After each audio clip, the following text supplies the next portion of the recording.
અરે એક જણો તો એવો આળહું કોઈ દી ક્યાંય જાય નહીં, ઘરે ને ઘરે આમણામાં જ બેઠો રહે. જમવાનું આવે જમી લે, જવા ગયો, પાણી આવે પી લે, ઊભો ન થાય એટલો ને એટલો ભોમાં ખૂતી ગયો. પણ બંદે આખળી ન ફેરવી. બોલો,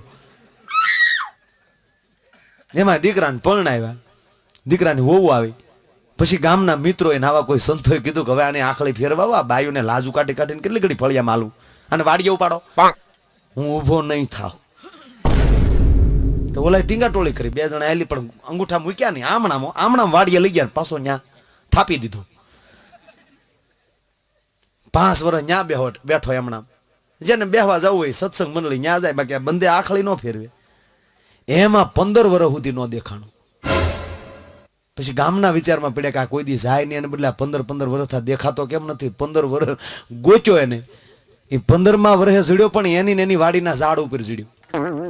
ગામના કે ગેલા તું કોઈ દી ઉભો નતો, આ ઝાડવે ચડવાની અડબ કેમ આવી ગઈ? એ કે હું ઝાડ ઉપર ચડ્યો નથી, તો હું બેઠો હતો ને ત્યાં જ ઉઈ ગયું.